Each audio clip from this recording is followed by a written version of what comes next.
Bonjour à tous et à toutes et bienvenue dans cette nouvelle vidéo. Petit changement de décor aujourd'hui tout simplement parce que le temps est épouvantable et que dans la maison les deux seules pièces où il y a de la lumière ce sont la chambre et la salle de bain, mais je me voyais pas trop m'asseoir sur le sol de la salle de bain pour filmer cette vidéo. Je suis très contente de vous retrouver aujourd'hui pour une vidéo papotage plantes. Que sont-elles devenues ? J'avais envie de partager avec vous une petite rétrospective sur les 10 premières plantes que j'ai eues à la maison pour vous montrer leur évolution, celles qui ont survécu, celles qui malheureusement sont mortes, et quand ce sera possible, je partagerai aussi avec vous des photos de ces plantes. On commence tout de suite cette rétrospective avec le premier terrarium que j'ai eu à la maison. C'était du temps où j'habitais encore chez mes parents et après avoir vu une vidéo, j'avais décidé d'acheter des cactus et des succulentes pour les mettre dans un récipient en verre. Alors techniquement je sais qu'il y avait plus d'une seule plante dans le terrarium, mais on va dire que ça compte quand même pour un. Et je les avais installés bien trop loin d'une fenêtre, je les noyais une fois par mois, j'avais lu qu'il fallait arroser les succulentes et cactus qu'une seule fois par mois, mais je saturais la terre d'eau et comme il y avait peu de drainage, malheureusement ils se sont noyés dans cette terre et ils sont morts en quelques semaines. Après avoir vécu cette expérience, je me suis dit que j'avais pas du tout la main verte et que les plantes d'intérieur c'était pas pour moi. Si j'arrivais à tuer des cactus et succulentes, soi-disant les plantes les plus simples à entretenir, c'est que vraiment je ne pouvais en garder aucune vivante.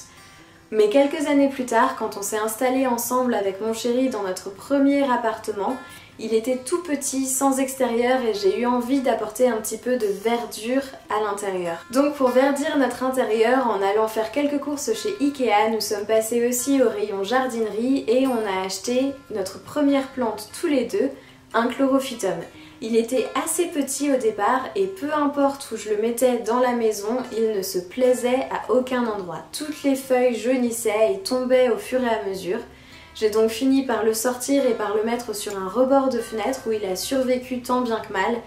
Et pendant le déménagement, quand on est arrivé ici, il ne s'est pas du tout plu à l'emplacement où je l'avais posé. Il a commencé à vraiment dépérir.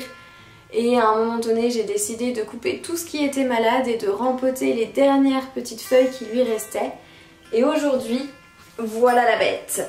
Il est devenu vraiment énormissime, il a poussé de manière assez incroyable, je l'ai rempoté au mois de décembre et donc on est en juin aujourd'hui, voici la taille du chlorophytum. Il est vraiment immense et il nous fait plein de stolons avec plein de petits rejets au bout, il est superbe.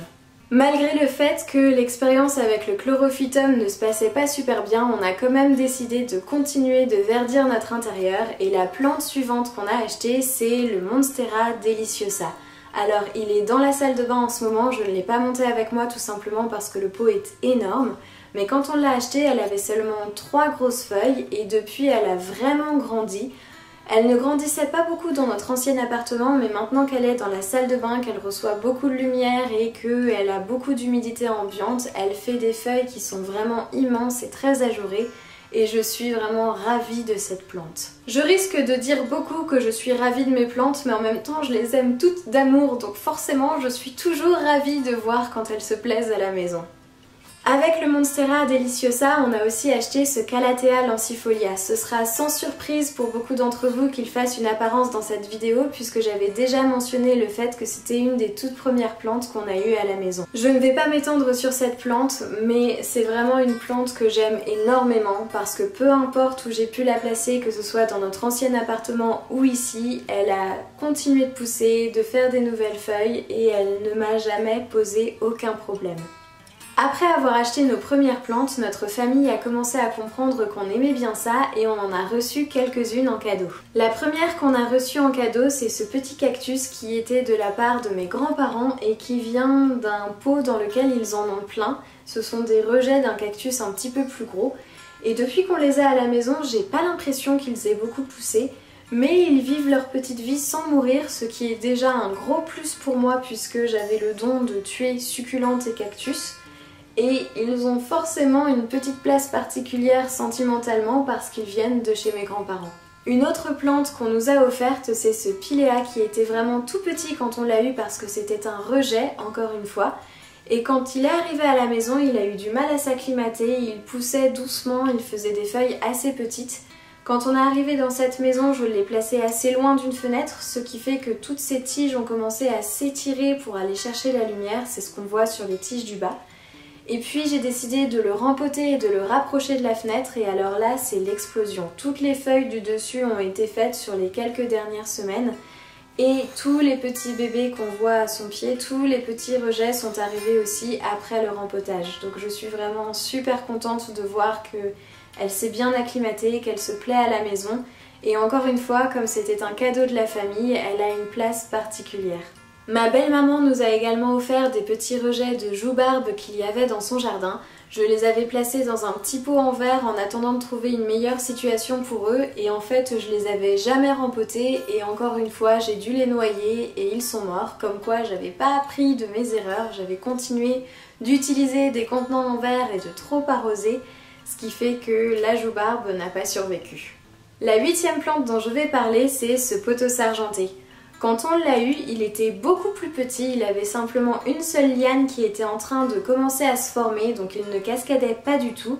Et il a mis quelques mois à s'acclimater à la maison, mais une fois qu'il a commencé à pousser, il ne s'est pas arrêté. Donc maintenant, ces lianes sont vraiment super longues. Et d'ailleurs, j'ai déjà coupé le bout de ces lianes pour bouturer ses branches. Donc je suis vraiment super contente de cette plante qui est très jolie et hyper facile à vivre. En même temps que le pothos argenté, j'ai aussi acheté des succulentes pour mettre dans ce terrarium que ma maman m'avait offert. Alors je croisais les doigts pour que ça fonctionne, j'avais acheté 2 succulentes, celle-ci et une autre. La deuxième est morte et je l'ai remplacée par cette bouture de kalanchoé que j'avais récupérée sur Give. Et je pense qu'elles n'avaient pas assez de lumière là où je les avais placées dans notre ancien appartement parce qu'on peut voir qu'elles se sont complètement étirées pour sortir du terrarium. Mais depuis qu'on est ici et qu'elles sont exposées plein sud, elles sont vraiment en train de s'étoffer, voire même de faire des petits rejets. Donc je suis dans l'ensemble assez contente parce que j'ai réussi à les maintenir en vie pendant plus de 2 ans. Je les arrose assez peu et surtout il y a une bonne couche de drainage dans le fond du pot. Et je croise les doigts pour continuer à les maintenir en vie. La dernière plante dont je voulais parler, c'est cette Maranta tricolore. Alors encore une fois, quand on l'a eue, elle était beaucoup plus petite, mais elle a très bien poussé.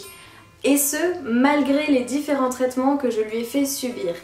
Quand on l'a ramenée à la maison, on s'est rendu compte qu'elle avait des moucherons, donc j'ai essayé pas mal de techniques différentes pour m'en débarrasser.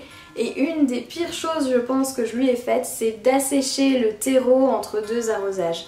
Et cette plante n'aime pas trop avoir les pieds au sec, elle préfère avoir un terreau qui est tout le temps humide, mais elle ne m'en a pas tenu du tout rigueur. Et puis quand on est arrivé dans cette maison, elle avait toujours des moucherons, mais j'avais un petit peu abandonné la technique d'arrêter de l'arroser parce que ça ne fonctionnait pas. Et je l'ai placée trop près d'une fenêtre, ce qui fait que ses feuilles ont commencé à brûler avec le soleil. Malgré tout ça, elle a continué de pousser. Et là, il y a quelques semaines, j'ai réussi à me débarrasser des moucherons en lui mettant de la terre de diatomée. Depuis, elle est plus loin de la fenêtre, elle n'a plus de moucherons et j'ai l'impression qu'elle est hyper heureuse. Les dernières feuilles qu'elle a faites sont vraiment hyper veloutées, très marquées, avec des striures roses magnifiques. Et je suis vraiment très contente de savoir qu'elle va pouvoir continuer de vivre sa petite vie et continuer de pousser sans être embêtée ni par un soleil trop fort, ni par les moucherons. J'ai fait le tour de mes 10 premières plantes dont je voulais parler dans cette vidéo rétrospective. Que sont-elles devenues ? Alors je suis vraiment très contente d'avoir filmé cette vidéo parce que je me suis rendu compte qu'il y avait certaines plantes avec lesquelles j'avais réellement du mal, les cactus et les succulentes, et que maintenant j'arrive à les garder en vie. Alors ce ne sont pas les plantes qui vont le mieux pousser à la maison, mais elles survivent et j'ai bon espoir d'arriver un jour à les comprendre pour qu'elles s'épanouissent totalement à la maison.